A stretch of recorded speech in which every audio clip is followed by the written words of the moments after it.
All right, so back in 2015, a paper came out that just completely rewrote the rules for real-time object detection. Today, we're diving into SSD, Single-Shot MultiBox Detector, a really groundbreaking piece of work that showed everyone you could actually have both incredible speed and top-tier accuracy. So how in the world did they pull it off? Let's get into it. Before SSD came along, the world of computer vision had this huge problem. You basically had to make a choice. You could build a model that was super accurate at finding things, but it would be painfully slow. Or you could make a fast one, but you'd have to live with a pretty big drop in accuracy. For any kind of real-time application, this was a massive headache. You had to pick your poison.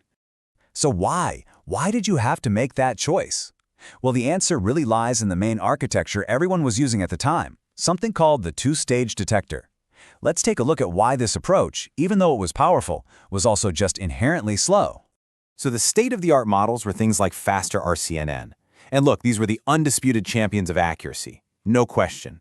They could find and classify objects with incredible precision. But they were just computational beasts, way too slow for anything that needed to happen right now.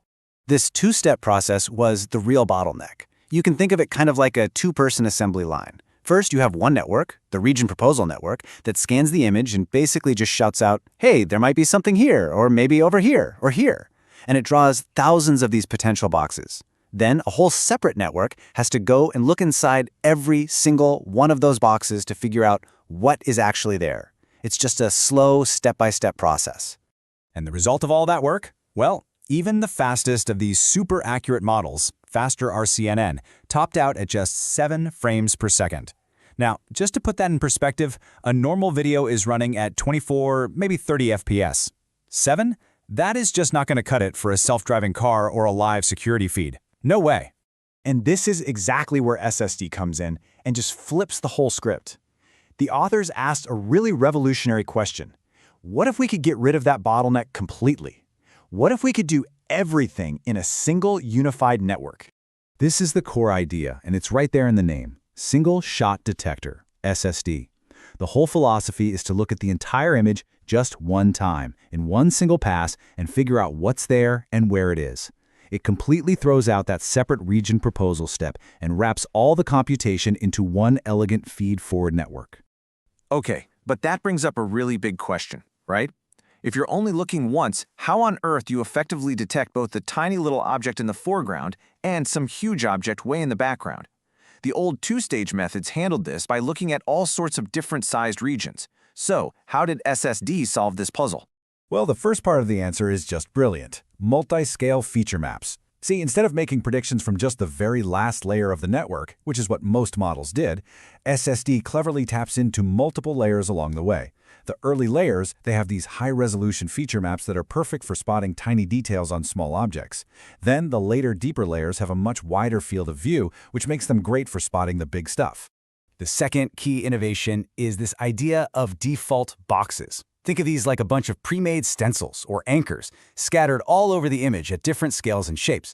So instead of the network having to invent a box from scratch, which is really slow, it just has to pick the closest predefined stencil and then just tweak it a little, stretch it, or shrink it to fit the object perfectly.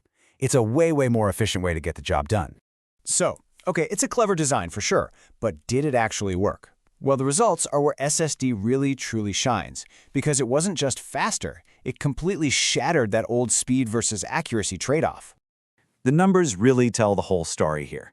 On the standard Pascal VOC benchmark, SSD didn't just match the accuracy of the heavyweight champ faster RCNN, it actually beat it, just slightly.